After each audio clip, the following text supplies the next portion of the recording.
Got it.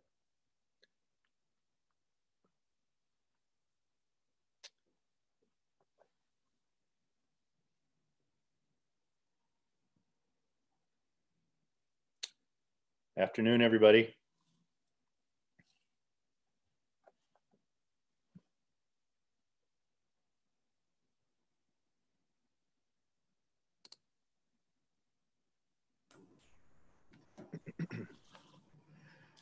Good afternoon, everybody. Thanks for joining us. We'll begin with Gary Barta. He'll have some opening comments, and then we'll open it up for your questions for Gary. If you do have a question for Gary and Kirk, Coach Ferentz, we ask that you go to the bottom of your screen at the participants button and then click on the hand, and then we will call on you when we get to you. We'll unmute you when it's your time to ask a question. Following Gary Barta, we'll have Coach Ferentz on at the bottom of the hour. We do ask that we have you direct any type of testing kind of questions that the Big Ten outlined yesterday, kind of direct those towards Gary rather than Coach Ferentz. With that, we will start with Gary with opening comments. Gary? I'd prefer Kirk answer the testing questions over me, if that's okay. I'm just kidding. Thanks, everybody, for being here. Can you hear me, Matt? Matt? Okay, a few of you are giving me thumbs up, and Matt's not saying anything, so I'm just going to keep going. Thanks, everybody, for being here today. Yesterday was obviously an important announcement, and was excited to be a part of it. I do want to start, however, just reminding myself and all of us that the pandemic is still with us. It's going to be with us for a while. I anticipate, we all anticipate, it's serious, and we take it that way. We're fortunate here at Iowa. We have an incredible medical team, and I am going to name some names. So if you'll just bear with me for just a minute, because it bears with what our campus is going through and what our community is going through. We have had so much support across the community, but in the athletic department. Vice President for Medical Affairs, Brooks Jackson, the president of the UIHC, Suresh Gunasekaran. He has been, I've been in conversations with him. The Dean of Public Health, Edith Parker, who was on the original task force for the Big Ten. The UI family medicine doctor, Daniel Fick, who's been with us every day as a campus. And then in sports medicine, Andy Peterson, a cardiologist, Ian Law, who has been involved in these conversations, and our athletic trainers headed up by Terry Noonan. I list all those names because I just want to overemphasize how incredibly supportive they've been, not only to the athletic department at the University of Iowa, but to our community. And then beyond that, just 14 universities in the Big Ten with that same type of energy in their medical communities, coming together and finding a path forward for us. And that's really what it took, is the medical experts in all 14 of the universities in the Big Ten coming together to give us a path forward. I also, I appreciate Bruce Harold. From day one, he's been consistent. He's wanted to find a way to have our student athletes play. But he was also consistent in saying it needs to be data driven and it needs to be medically approved. And he hasn't wavered from that, but he's been solid from day one. So then all the presidents coming together just over the last couple of days and unanimously approving this was obviously exciting. I walked through the Hanson Performance Center yesterday just as the news was breaking, I wanted to watch the press conference with some of our student athletes and coaches. And, our student athletes have been great throughout the whole pandemic, but especially in just walking through the building yesterday, you could just see an extra spring in their step and a few more smiles on their face because they now have something to focus toward and the opportunity to play. And then, this rightly so, this announcement is focused around football, but it's important to note, and it certainly didn't get lost on me or our other sports or other student athletes, that the path forward that's been created was critical for all of our sports. In order for any of our teams to play, this needed to be established. And all of our sports will come under the same protocol as we go forward. Just yesterday on the NCAA Council, we approved the start dates for men's and women's basketball of November 25th. So this was a big day for football, but it was also a big day for all of our other sports. A lot of work now, lots to do. What's next? What are the next steps? Testing. Matt referenced testing. That was the game changer. Having the availability, the reliability, the opportunity to test daily was a game changer for this decision. And so now what we have to do is we have to put that in operation. Every campus has to have that daily testing in operation before we're going to move forward in competition, and we will. But there's a lot of work that'll go on behind the scenes. Having the football schedule done, we have had conversations among the ADs in terms of the principle of what the schedule is going to look like prior to approval. The final schedules are not done yet. We had another meeting this morning. They will be done very, very soon. I'm not going to predict this afternoon or tomorrow or the next day, but very soon, working directly with our TV partners. Fox, BTN, ESPN have all been great in trying to put this schedule together. And then getting Kinnick Stadium ready, getting it game ready. There was a point shortly after the announcement where some of our staff was starting to prepare it to winterize the stadium because it didn't look like there was going to be an opportunity. Fortunately, we didn't get too far down that path, and we'll have it game ready in time for a game in Kinnick.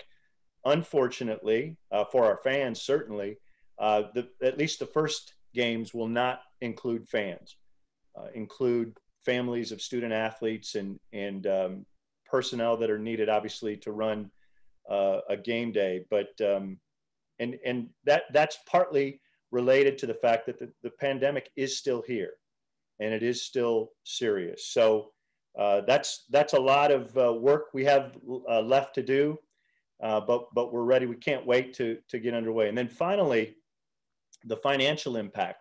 I've been asked a couple of times since yesterday, will the announcement of playing football change all of the cuts and decisions that we had to make financially? And the answer is no.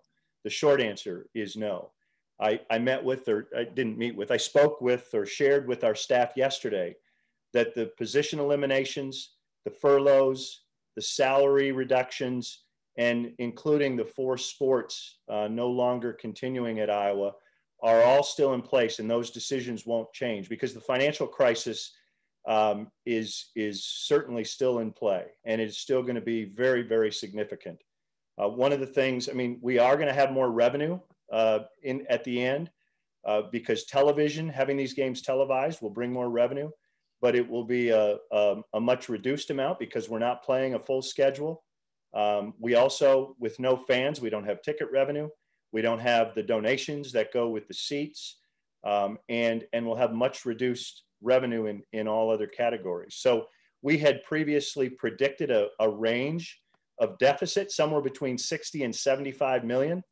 And, I still anticipate it might be within that range. It just depends on, there's also a greatly increased cost in testing. The daily testing will be a significant cost. We've had, when we quarantine people, there's a cost associated with that. There will be increased costs in travel, maybe having to get larger vehicles, more vehicles in transportation. So all of that, at the end of the day, the net will be better the net amount of revenue will be better than it was, but it'll still be a significant deficit. But at the end of the day, number one thing is we will get a chance for our student athletes, COVID allowing, we will get a chance for our student athletes to compete. So I'll stop there. Thanks for enduring some of my opening comments. And Matt, I know you'll try to manage the questions going forward. Yeah, no problem. Thank you, Gary. Let's start out with Mike Halas. You're muted, Mike. I know that isn't said often, but you're still muted.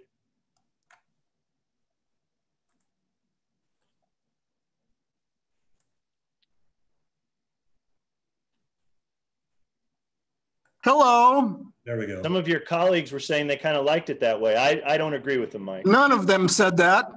The number one thing is the student athletes getting the chance to play, you just said. Yes. How does that not apply to the four cut sports when, it would seem that there has to be some financial way to pull this off, given that there is some revenue coming back, or is that just an entirely false assumption? Is that your assumption, Mike? Because again, it is my assumption, but I'm asking you. Yeah, no. So maybe our deficit goes from 75 million to 60 million or 55 million. The deficit that we will take on this year is going to be, I hate to use a word like catastrophic, but that's really what it is. And I say catastrophic because it led to people losing their jobs. It led to people taking pay cuts. It led to student athletes in 4 sports after this year not having an opportunity. And unfortunately, that's still going to be the case. It will be better, but far from relief. Heather Dinich, ESPN. Gary, Hi, what Heather. I'm going to ask you. I have a sense I know what the topic will be. I don't know the exact question. How in the world are you going to choose the 4 best teams in the country when nobody's doing the same darn thing this year? Well, you've heard this before, Heather, but it's true and it will still be in play. And that is, we're going to take the protocols and we're going to meet every week and we're going to have 13 people in the room and they're going to have watched every team play, and based on whatever body of work is before us, and it will be different this year, but whatever body of work is before us, we're going to select the best 4 teams. And it will be different this year, but I have a lot of confidence in the 13 people in that room. They have a lot of knowledge. They're going to watch every game, and we're going to come out with the top 4 teams, and then our full ranking as well. Can you add though how you personally would weigh a team that doesn't play because it can't because of COVID versus? There's just so many different bumps that you guys are going to encounter beyond just 8 versus 9 games this year. Yeah, what we all have agreed to is that we're not going to play out hypotheticals on September 17th. What we're going to do is see what we're looking at. Our first week, off the top of my head, I think it's November 16th, 17th, something like that. Whatever that first week is, we'll see how much the body of work has accumulated across the board and see what we're dealing with. And then we'll start to make that assessment. But prior to that, we're not going to guess how many games anybody's going to play. We're just going to let it accumulate. And then once we get together that first week, we'll start evaluating based on what's in front of us. Tom Caker. Hey, Tom. Hey, Gary. You mentioned additional costs with testing. What are you talking about? Do you have a ballpark figure on that? What it's going to cost you testing wise? And is that going to be for all the student athletes, not just football, but basketball, everything else? Yeah, the second question is more defined currently and easier to answer, and that is it will be for every student athlete. And the cost is still being finalized because the Big Ten is still negotiating. They have understandings and agreements. I'll call it a handshake. They have handshake agreements with a few companies, but they're still working on the final. And so until that's done, I don't want to speculate the cost. It will be significant. Okay. Mark Emmert. Yeah, Gary, I guess, how comfortable are you that your student athletes are going to get tested at a rate that the general student body can't? I mean, how do you justify that? Well, first of all, the good news about where we're headed, it's changing every day. The good news is about where we're headed is testing, readily available testing is becoming more and more apparent every day. Just since the announcement, if my email inbox is any indication, I've probably received 50 or 60 companies who are saying that, you know, they're making available readily available testing. Secondly, you know, the student athlete experience is different than the general student. As a person, if I weren't coming into our buildings right now, I could social distance and I could make choices. I could do online classes. I could do this. I could do that. There's no way, if you're going to have practice with whether it's football or soccer or basketball, if you are you know, body to body, sweating and breathing together, that's a unique situation, and one that in order to pull that off requires additional testing and a different way of going about things. Scott Docterman. Yeah, Gary, you were on the television subcommittee for the Big Ten. What's been kind of the discussion with some of these the media rights partners regarding extra games on Fridays, potential for primetime games on Saturdays, and how different will the football schedule look once it's released, you know, today, tomorrow, next day, whatever? Well, you used a key word when you introduced it, and you didn't do it on purpose, but it's true to how we view this. You said our television partners, and clearly we have contracts, but at the end of the day, we're in a long-term relationship with Fox and BTN and ESPN, and fortunately, that's the way they have went about this, and that's the way we're going about it, and so we both sides of this partnership realize that this year is going to be extraordinarily different. We both have goals we want to accomplish, and we're talking every day about television isn't going to get everything they would like in a perfect world, and the Big Ten in the football discussion is not going to get everything we want in a perfect world, but we're working together. I know I'm not completely answering your question because it's not done yet, and I don't want to taint the discussions, but they have been truly partnership discussions, both sides trying to work through this. Well, you know, yesterday I'm talking to Jim Phillips and other people. Friday seems to be a likely scenario for a lot of games.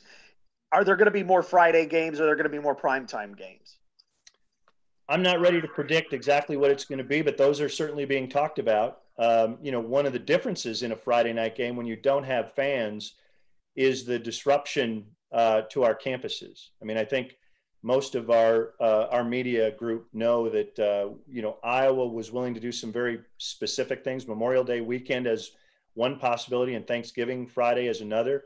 But other than that, we weren't willing to do it because of the disruption to our campus and the hospital right next door. So they're definitely being discussed, but it hasn't been finalized. Elgin Rucker. Hi, Gary. The way the conference ultimately came together for this to happen, right? A unanimous vote to approve this and make it work, far different than the initial vote to cancel the season. Early on in this, it just seemed like the conference, from the presidents to coaches to the parents, were not moving as one or able to move as one. How has this changed the energy within the conference and optimism for this plan and season moving forward? Well, I used the phrase game changer a little bit earlier when I talked about testing. And I think the biggest thing that changed from when the first decision was made to a unanimous decision the other day, the biggest change was the game-changing availability of rapid testing. And so I think that played a huge factor. And then just that time, the president spent an enormous amount of time on this topic. And as I said at the outset, I'm grateful for that, because I also know how many other things are going on our campuses and how much is how much we're facing beyond athletics. So I just think time and the game-changing availability and reliability of testing, as well as some clarification from the medical community about the other protocols. When you add that all up, we got to where we got to just a couple of days ago, or announced yesterday. So I think that has the biggest role. Mark Morehouse. Thanks. Thanks for doing this, Gary. Appreciate it. Yesterday, Kevin Warren was asked about his communication outside after the decision was made. On August 11th, do you feel like athletic directors were heard? And since August 11th, can you characterize the communication from the Big Ten? Because I know, just reading what's been out there, athletic directors and head football coaches are used to knowing the answers, and must have been sort of difficult not knowing the answers at that point.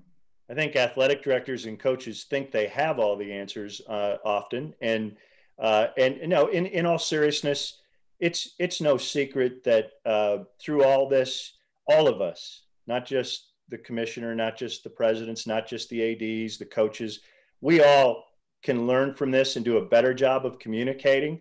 On the other hand, we're in the middle of a crisis, and there is so much coming at all of us, whether it's a president, a commissioner, an AD, a coach. So that's no excuse. We have to acknowledge that there are things we look back on that we could have improved upon. But right now, I was so excited yesterday that there is a path forward, that I can tell you that the conversations are focused on going forward and what we can do going forward. So I'm not going to go all the way down a rabbit hole and say what was right here, what was wrong there. I'm just going to say we can all learn from it. We can all get better and move forward. One quick follow-up. How much did having President Harold totally align with you and Kirk on playing football?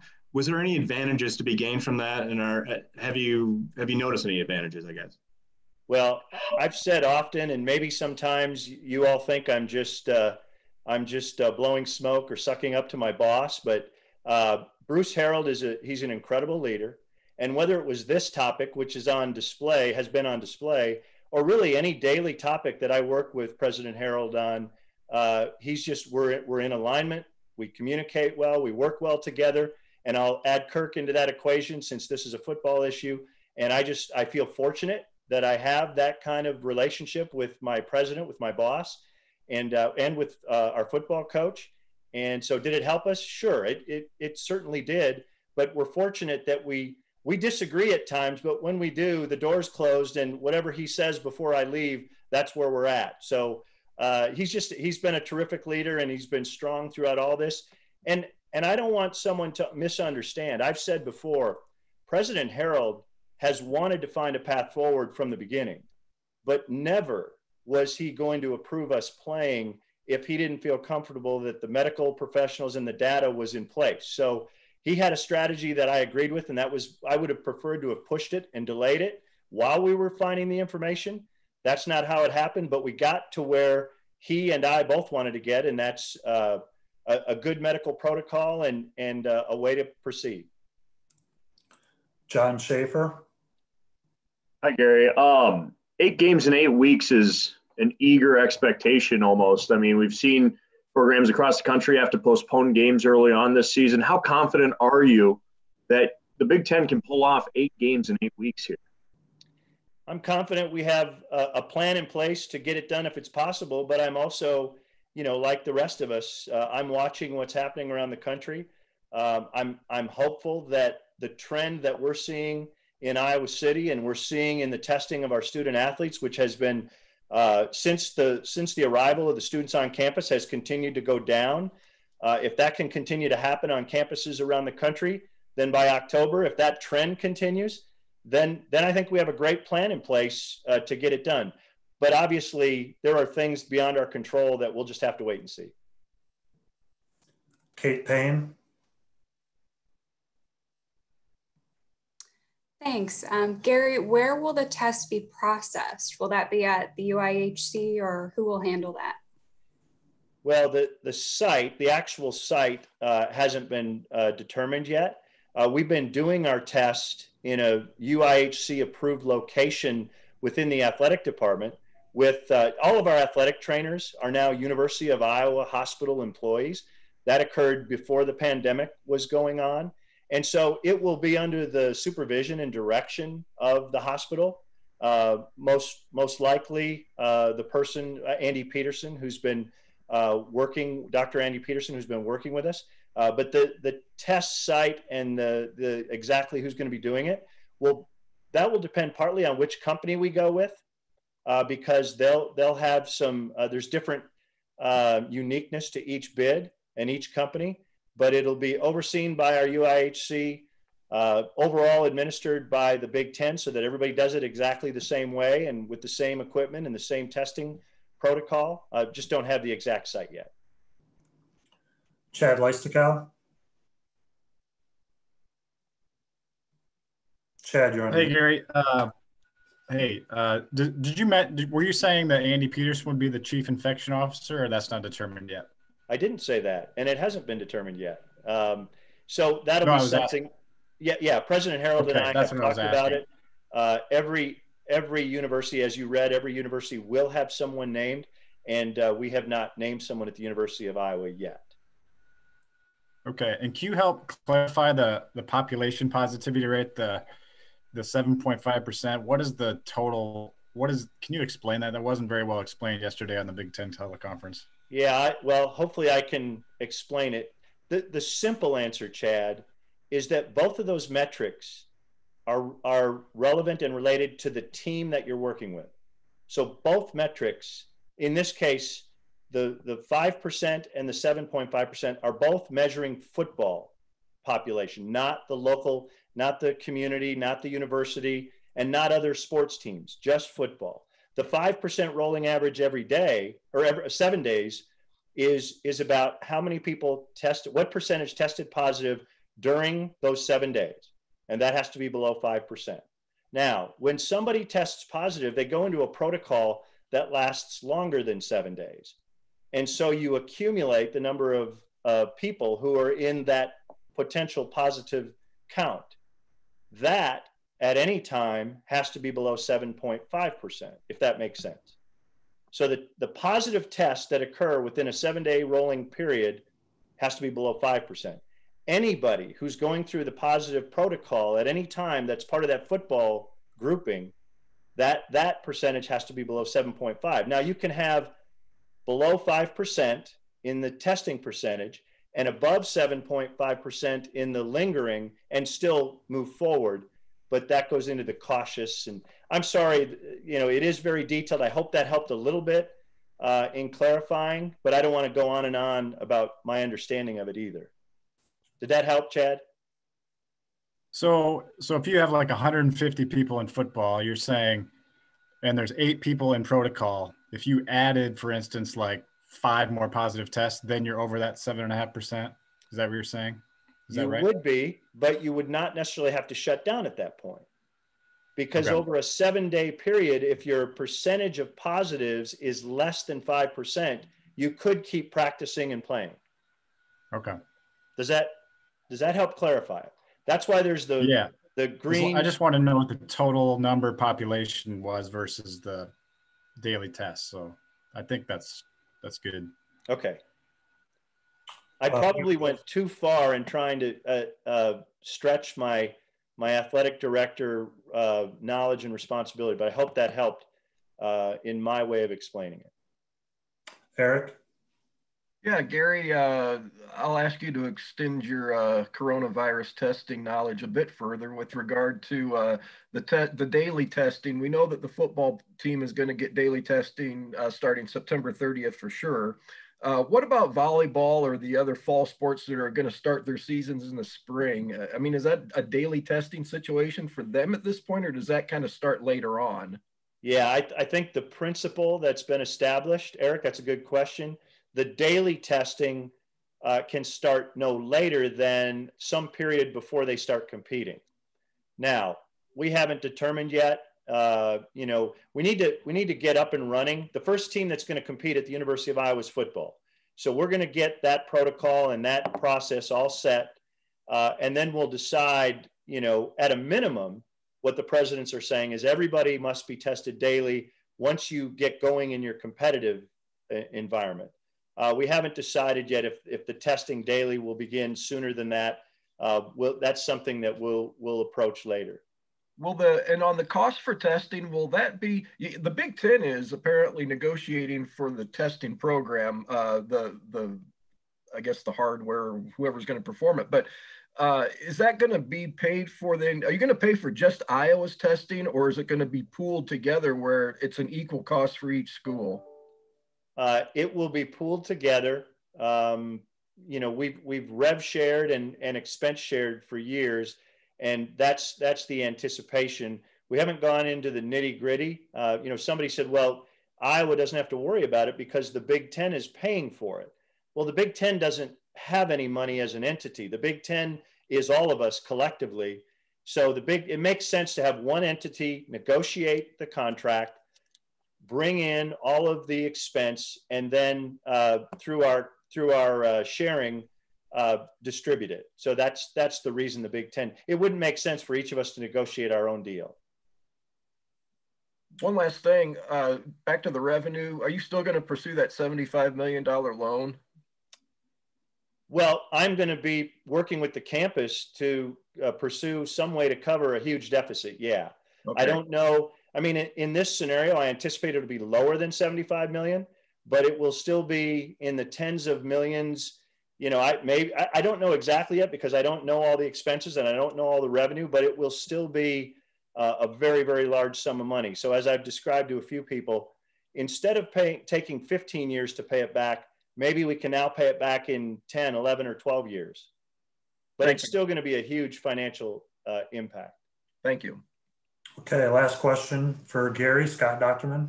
Yeah, Gary, I'm interested in basketball. I mean, the start date was set yesterday by the NCAA. What does this mean for the season going forward?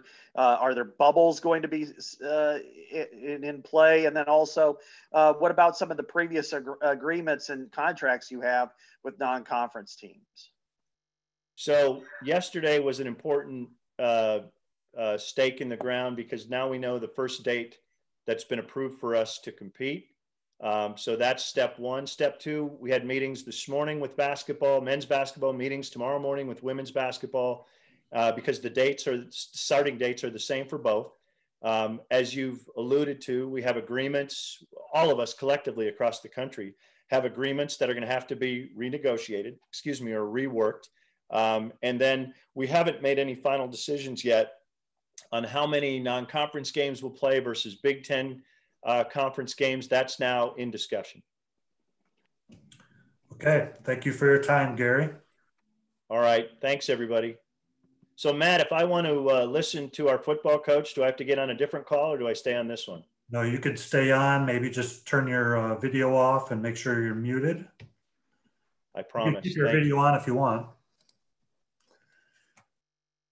We'll have Coach Ferentz on here shortly.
If you get the camera on there, how does it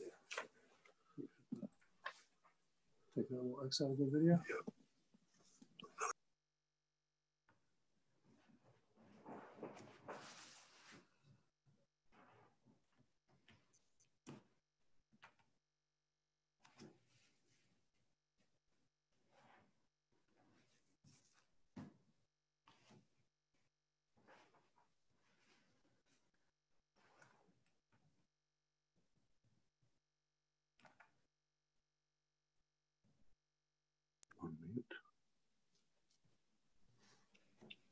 Matt, can you hear me now?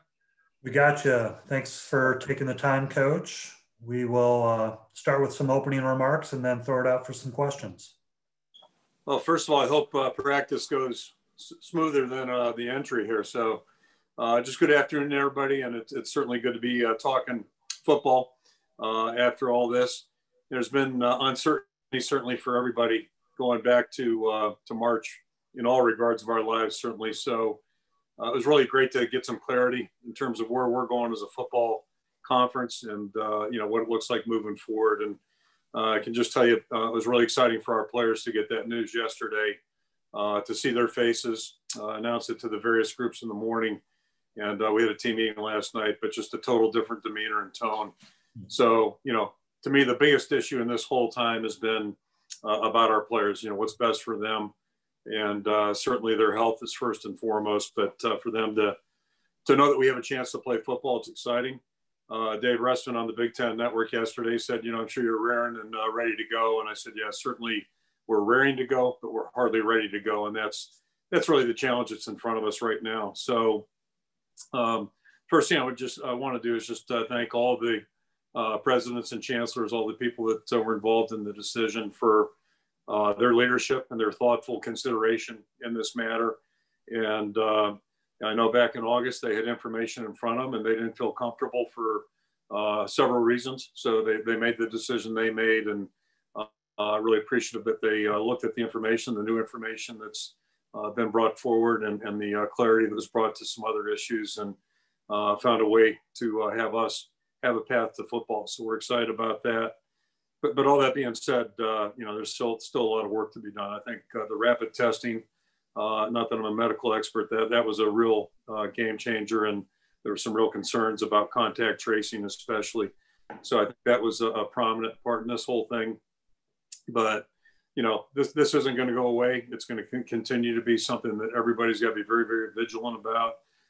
Everybody's going to take personal responsibility, because we'll certainly be dealing with this at least until January, and most likely beyond that. So that's first and foremost. But again, appreciate the leadership of the conference finding a path to the field. Our first priority has always been the health and safety of our players, and obviously preventing injuries comes under that category. But in regards to the COVID part of things, the part of the equation, again, I think it's been interesting from my perspective to watch what's going on since our players got back. We had some issues at the front end back in June when really nobody, I don't think, appreciated the total seriousness of this whole thing. So that was one period where we had some testing come back. Thought our guys did a great job during the course of the summer and really settled in, and we got into a pretty good routine. And then certainly when students came back to the campus, not only the addition of the student body being here, but I think also the fact that we weren't playing factored into it. And I think we dropped our guard a little bit, but happy to say things have leveled off since that time as well. So that's certainly, certainly something to be optimistic about. And then the other thing I just want to comment on, take a minute just to compliment everybody. The players, I think, have done a good job, their awareness, and really I just, want to pass off my thanks and appreciation on behalf of our entire staff. Our medical staff has just worked tirelessly. It's unbelievable how many hours they've put in and the things they've been asked to do. Same thing with the support staff and our strength conditioning staff. They've had immense challenges going back to June when the players came back. So they've been working really literally around the clock to make things work and make things doable in the face of some of these challenges. So I just want to thank them.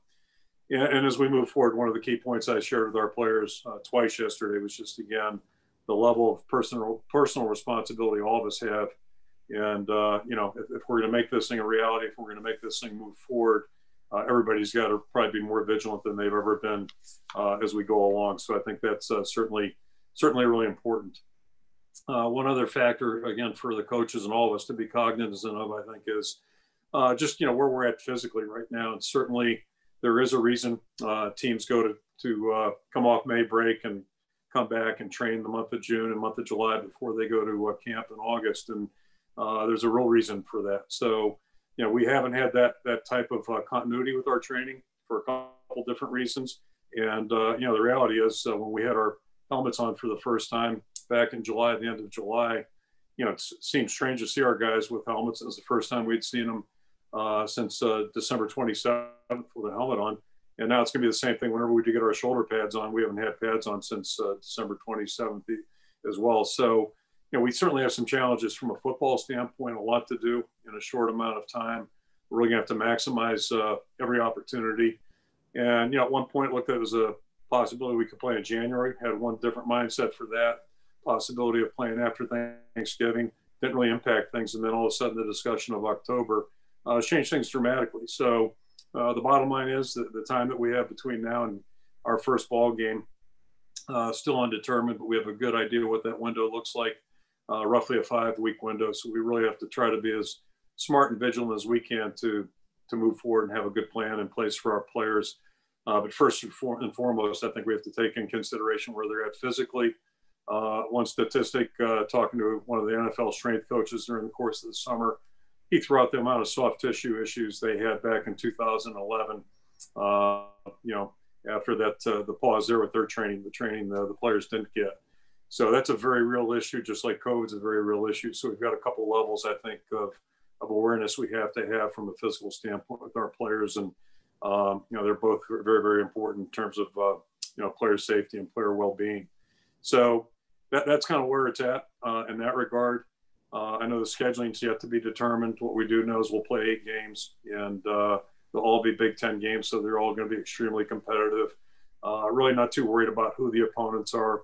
I've got an idea who 6 of them are for sure. So, we'll worry about that at a later time. Right now, our focus is really just on getting our team ready and doing what we can to do our best to have them ready to go on the 23rd, 24th, whatever that day may be. And then just in closing, before I open up for questions, just on behalf of our staff, I want to offer up our condolences to Scott Frost and his entire family.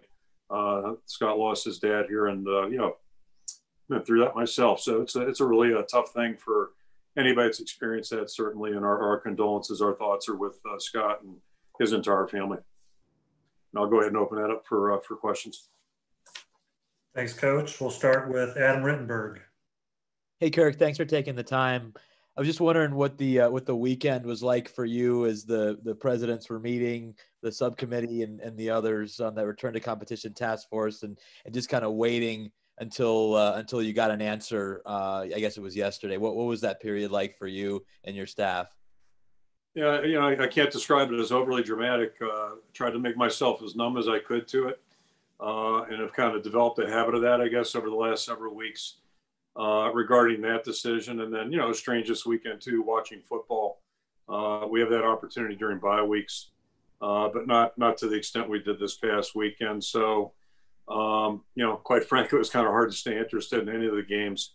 It's just really different when you're not involved. And, so obviously I think I'm stating the obvious. Every coach, I'm sure, in the conference was hoping things would work out where we could find a pathway back to the field sooner than later. But, to handicap it or to think any of us had inside knowledge on it, I don't think any of us did. And, bottom line is you live with the results, you hope for the best, but you live with the results and try to do the best you can with whatever cards you get dealt.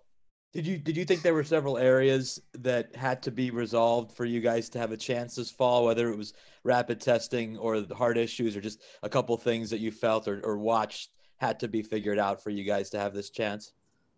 Well, I kind of majored in English and history. My science background's pretty limited, but dawned on me back in whenever March, I guess more like April and May. At some point, be it football or basketball, at some point bodies are going to be close to each other in close proximity, whether you're playing defense in basketball or, playing football. I mean, it's tough to play the game without people being in close proximity. So I kind of assumed that was going to be an issue. And during those times, the early stages of this whole thing, you kept hearing about social distancing and all those kinds of things. So without knowing the science behind it, certainly that was going to present some challenges. And the more you learned about it, to me, that's really been one of the biggest challenges of this whole thing is the contact tracing policies that are in place by the government. So to find a way to better deal with those issues, certainly rapid testing is a major breakthrough. And, it's great to see. Apparently in the NFL, they're doing a great job with it. So it's great to see examples where, it can be done. And, I think with the testing, to me being one of the major issues, the testing and then personal responsibility, hopefully we'll have a chance to move forward here in a positive way. But all that being said, you're just never out of the woods with this. I think that's one thing we've all learned in 6 months. David Eickholt. Hey, Coach, really appreciate you doing this. Just as of today, do you anticipate any of your players electing to opt out of the upcoming season? We have a very small number that have concerns, have expressed concerns, but no final announcements at this point. If we do get verification or final announcements, we'll announce that when it's appropriate. But, it hasn't been overly concerning. I think back a couple of months ago, that was on a lot of people's minds, but, in a general way, I would just say our players, I think, are really excited about this opportunity and they're excited to play. Chad Leistokow. Hey there, Coach. My computer or my internet is terrible at home, so I'm sorry. Can we're living in that world right can you now. give me some? Yeah.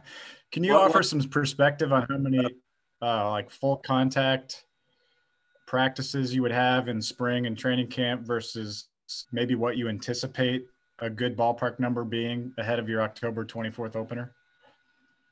Yeah, I haven't done the math totally. The magic number right now is, at least the magic date is the 30th, as I understand it. So, just hope those tests get here on time. And I hope, that really helps open the door a little bit. That's when we'll actually be able to, practice with shoulder pads on. And, you've heard me say it before, you can't play this game sitting in a chair. I mean, there's a lot to get benefited from meetings and going out and working in shells. Absolutely. We get a lot of work done with the soft, spider pads on, I guess they're using that term, but you can get a lot of work done, but it's still not the same. And part of it's a physical part. The body has to learn how to play, indoor contact and deliver contact in a safe way. And, if you don't do enough of that, that's going to lead to some issues, different issues than the soft tissue issues. So there are a lot of things that go into it. Hopefully, we'll have enough time to get ready, game ready. To answer the question about spring ball, we typically wear pads 11. We're permitted to do it 12 days. We usually wear them 11 or 12 days, sometimes not all 12 as a rule. And then, in camp, we try to be smart, typically in August. So, and the way we do it now is much different than it was in 1999, certainly. But, you do what's best for your team and with the mind of trying to get them ready to play. But it's going to be a challenge. It's a unique challenge. We knew that. Everything this year has been. But the other part of the equation is everybody's working under the same guidelines. So, what challenge we have, 13 other schools have the same one. Appreciate it. Thanks. Mark Morehouse. Coach, you guys have had some team stuff since COVID and quarantining has been in play. What is trying to run a practice like when you have X amount and, looking forward to the 6 weeks you guys have before the kickoff of the season? How prepared, an Iowa team is usually drilled and skilled. You guys run the inside zone 4,000 times in camp. How drilled and skilled can this Iowa team be that way? Because, it's time crunch and a lot of what you guys do is very physical. And that's obviously, there's an eye on that too. Yep. So I mentioned earlier, it dawned on me months ago that at some point bodies were going to have to be, in close proximity. It also dawned on me this whole thing may favor teams with great genetics or experienced quarterbacks. We don't necessarily have either, and really smart coaches. So we're over 3. But all that being said, everybody's got the same challenges. So it's just a matter of we have to try to find what I've talked to the players about is if we are meeting, if we are training, if we are practicing, we don't have a wiggle room. We don't have any room for an average day or a bad day. We got to make every play count, every snap count, knowing that it won't be the volume that we're typically used to. And as I said a few minutes ago too, that every team's facing the same challenges. So some people may have a little bit of an edge, but that's life in general, and it's just a matter of trying to maximize what it is you can do. And, you know, as the schedule reads right now, and if we can just stay on course, that's probably the biggest challenge. You know, we'll find a way to be ready. It may not be perfect, but we'll find a way to be ready and hopefully be a really competitive and a good football team at some point, hopefully sooner than later. One quick follow. You after August 11th, you mentioned there was a bit of a letdown, you know, not knowing when a season was going to be. As a coach, you know, you guys are used to having the answers, used to having final say, and you've joked in the past about not the bit when big decisions are made, coaches are sometimes last to know. What was that feeling like this time around when you didn't have any definitive season to throw out in front of your team? Yeah, this whole experience has been very real. It's in some ways like a science fiction movie. And I'll go back to, you know, just showing the footage of Times Square with nobody in it, which was pretty prominently shown on the news stations early during the pandemic. So, you know, we've dealt with issues. It's been weird. It's always weird not having targets, timelines, routine. We're all creatures of routine. But, you know, when you compare it to some of the things that have happened, you know, across the country and in our state, you know, we're all pretty fortunate. So we're all healthy. I'm not young, but a lot of the people in this building are young. So, you know, there's a lot of opportunity out there in front and a lot of, you know, we're just going to try to make the best of this as we can. And I'm just really appreciative of the fact that we have a chance now to compete in October. I think that's great. And we're going to do our best to handle this as well as we can over the next 5 weeks and then go from there. But, you know, it's been really, I'm sure, very hard on everybody, Mark. Just, you know, everybody's world's been rocked a little bit. And, but I always, you know, you think about all the circumstances and other things that could be going on in life. There are a lot worse things right now than what we've had to go through. Kate? Coach, we don't know a lot about the long-term health effects of this disease. And I know that student athletes who do test positive will be a part of that cardiac registry. But how concerned are you about the potential that, you know, these students could have lifelong health issues? Well, a couple thoughts on that, and I've already referenced my science background or lack thereof. You know, one interesting article I read months ago was just about, you know, somebody asked that question as a basketball player, actually a really good basketball player asked on behalf of a friend. And the answer from the medical expert was, you know, we don't know, to your point, because there is no data. And we're all, you know, we're all creatures of data, right? We can tell you how long an ACL, in general terms, how long an ACL recovery is, you know, name an injury, and usually we have an idea of what to expect, again, in general terms. But when there's no data, no research, it's a whole new ballgame. And that was certainly a part of this equation, as I understand it, with the myocarditis and just cardiac issues in general. So, but I'd also volunteer. There's risk in everything we do. And if you look at the percentages and all those kinds of things, you know, and based on listening to really smart people, you know, I don't think it's top of the list, but it's certainly not anything you can minimize or just, you know, take for granted. And I think that's certainly why the MRI component was included, cardiac MRI component. Although I can share this with you based on, again, you know, not being an expert. It sounds like that's a debatable topic, you know, a very debatable topic. And from what I understand, not a consistent interpretation of that segment, conference to conference. But you know, I think we've chosen a path that really errs on the side of caution for the players, and it's probably the way it should be, quite frankly. Quinn Douglas. Hey, Coach, from when this all started back on August 11th, when the Big Ten announced the cancellation all the way up until Wednesday, rumors seem to be flying day in and day out about possible restart dates for the Big Ten. And I know some of even your players were commenting on it on social media, along with a lot of the other players in the Big Ten.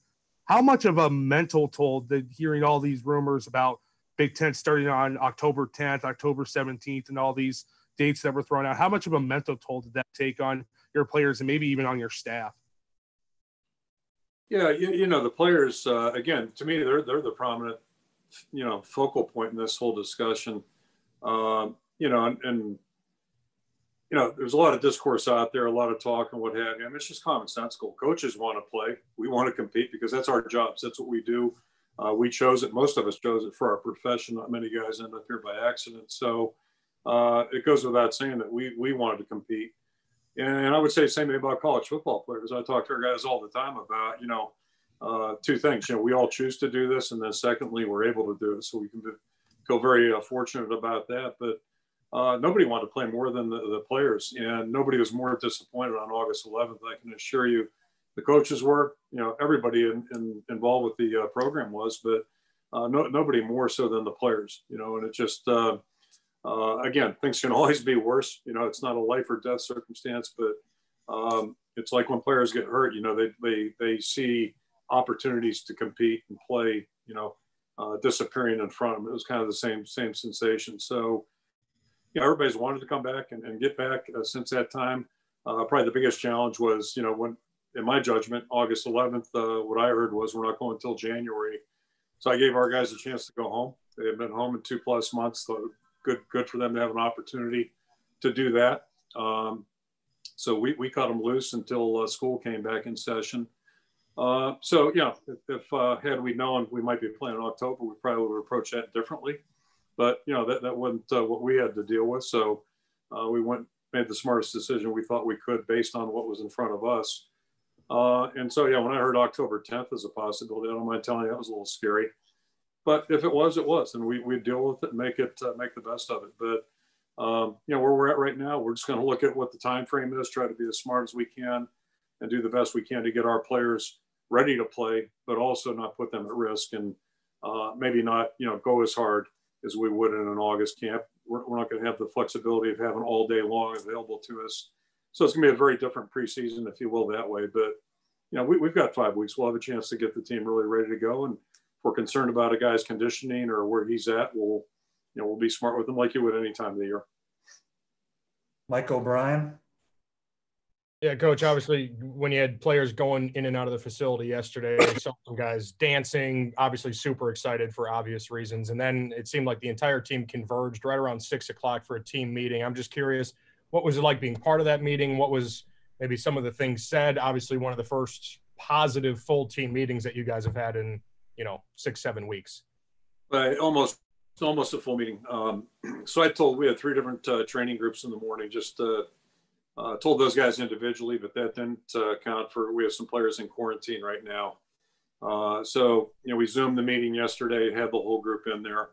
They were really happy to learn the news in the morning, and then, equally as happy last night, certainly. So yeah, it's just a whole different vibe for everybody. Again, it just goes back to the point. I think we all like clarity. We all appreciate that. We all appreciate knowing what the target is. Not that we're not worried about it, not that we don't realize that we're under a tight timeline right now, but, it's just good to know where you're going, certainly, and have direction and have something to aim at. So the players are in a whole different mindset right now. And again, I'm kind of banking on that to help us even be more vigilant, in our personal lives as we leave the building. I've thought throughout this whole time, probably the safest place, and it's really this way all year long, the safest place for the guys is in the building. And once they leave, the choices they make, the decisions they make are really going to impact, how things work out for them. So, I think this just, everybody right now has got their focus back where it really needs to be. Rob Howe. Coach, have you guys made a decision on the national anthem? What you guys are planning on doing for that? And then second question would be, in light of what was found this summer with the racial bias, what type of training, if anything, has the coaching staff done, and how have you addressed that since that happened, just to kind of move forward? Yeah, so on the first question, we've had two meetings. I think I've shared that before. We had 2 very, I think, really good meetings, very lively discussion. And we didn't finalize anything, but we, left it, I think, in a good place. And obviously that's been tabled. It looked like we weren't playing until January, so it really hasn't been a primary object of focus or concentration. We'll have plenty of time to revisit that now, as we move forward here in the next 5 weeks. And then, I think we've made a lot of changes on the program, and there's been changes in our athletic department as well, with Broderick shifting into the DEI role, full time now. So, we've had ongoing talks. We've got some things scheduled for our staff. But I really think the most instructive and meaningful changes and impact came through discussion with our players as a full team, and then also in groups, and then certainly with the leadership group. So I think, we've made a lot of tweaks and adjustments to our policies. I think I used the term yesterday, softening the edges a little bit, but keeping our core principles right where they should be. So, and all I can share with you, I've interviewed our seniors I started that process this Monday, and the feedback's been very good. But really the proof will be when the rubber hits the road. And now that we're in a work mode, we're going to be together more, and working on a daily basis. What I would say is let's come back and grade this thing in a couple months and see how we're doing. But, so far so good. Thank you. Tom Caker. Hey, Kirk, twofold question for you. Normally August, you have a pretty captive audience when you're doing camp. That's what your focus is. That's what everybody's doing every day. What's the unique challenge with doing it while the guys are going to school or have classwork to do? And second part, do you have it too deep for us yet? And if you do, can you share it? You probably know it better than I do, quite frankly. And to that point, like normally when I'm taking notes, I'll write guys' numbers down instead of names. And I'm not sure I know all the numbers right now. It's been so long. It's kind of weird. But yeah, to your point with the camp, it is what it is. And again, I think the one good thing is everybody's fighting the same battles. And I would just kind of, lump that in with, I think, the challenge. First and foremost, I think the most important challenge any of us have right now is our personal responsibility, whether it's masking, social distancing, hygiene, not only your hands, but where you live, all those kinds of things. And for college students, that's an issue. Your social choices, how social do you want to be? And then I would just lump this in. This is going to be a challenge in terms of getting ready, because typically, we do have at least a 3-week period there where it's a really football only type environment. That's one of the great things about preseason, but that's one more chapter in this whole book. Nothing's been normal since March.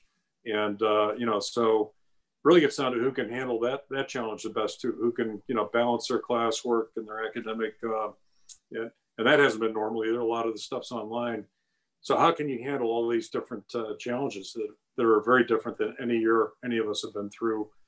So, we just got to navigate it a day at a time and try to help guys when they have issues. And, it's an opportunity to try to rise above. And it's easier said than done, but it's a real opportunity for everybody to try to do that. Scott Docterman. Yeah, Kirk, regarding some of these, this free year that the NCAA has, I mean, first of all, with that, how does that help you as a program when you have a few grad transfers who haven't really had a chance to Coy Cronk hasn't run your inside or outside zone, and Jack Heflin hasn't really worked in your defense before, and then the opportunities for even a Matt Lorbeck to play this year, which he probably wouldn't have been able to because this year doesn't count. Yeah, and there's a trade-off there. So they have things to learn. I guess I'd liken that a little bit in the NFL when you get a free agent or, player switches teams, that type of thing. In a lot of ways, a lot of times it's like learning a new language. You may call it door and these guys call it window. So it's just a matter of learning the language, the lingo, and just, making that transfer and breaking old habits of the mental part to, realize, okay, but football is football. Now, certainly the things we do differently, some better, some worse, whatever, depending on the player involved. But I guess the trade-off is it's coincidentally, we did a seminar 2 days ago with all of our first-year players, groups of 4 or 5. It was just about the transition. So we Zoomed them and it was sequential. But those guys that you mentioned were involved in that meeting. They're first-year players, right? So they big difference between a guy who's played 3 years of college football between a guy that's been here for 3 months. So that is the trade-off. Like those guys, they know the game, they know what's required, they understand. Coy's competed in the Big Ten, and Jack's going to do just fine. And I think Matt, from what I've seen of Matt, he's going to do just fine too. So it's not going to be as big of an adjustment as it would be for a true freshman. I don't think even remotely close. So they'll be able to handle that, and we'll see how quickly they come along.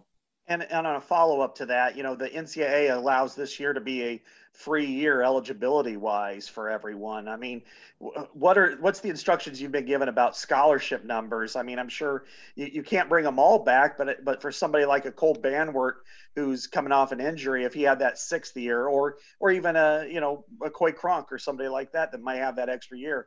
I mean, what have you been told about the numbers scholarship-wise? I've got my desk that I still haven't read, or it's actually in my green file.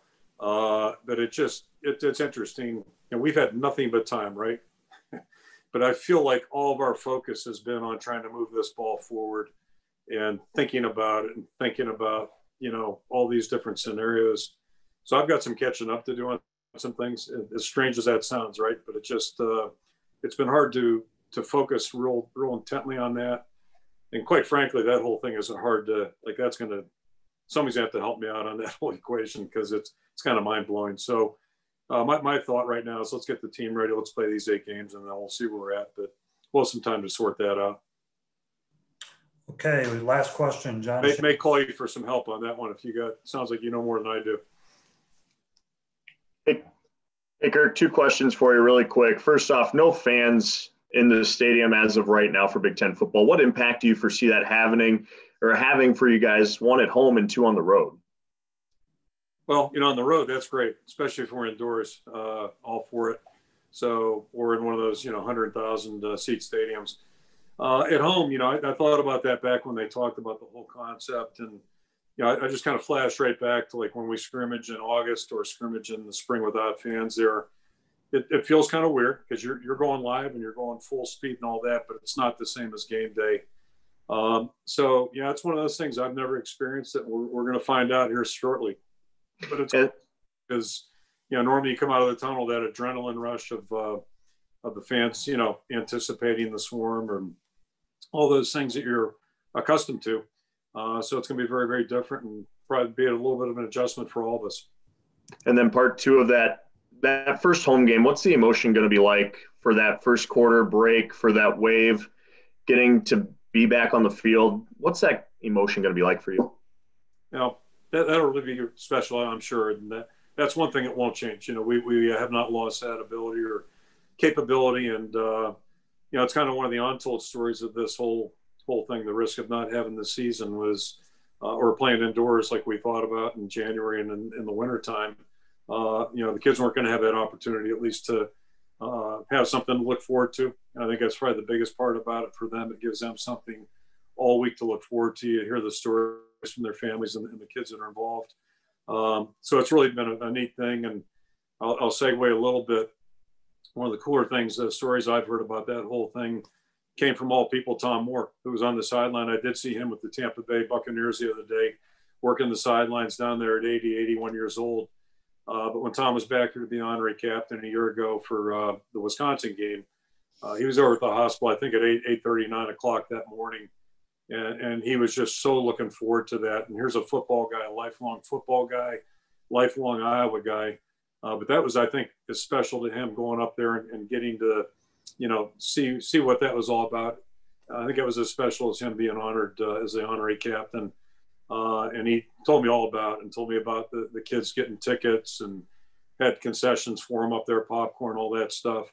So I don't know. I'm sure they're going to have to social distance and all that, but hopefully this tradition can continue and make it, it won't be 100% the same for them, but hopefully it'll be something they can participate in and really enjoy. And I know we'll look forward to that. Okay. Thanks for your time, Coach. Thanks, everyone. Thanks, Matt. Thanks, guys. Thanks, folks.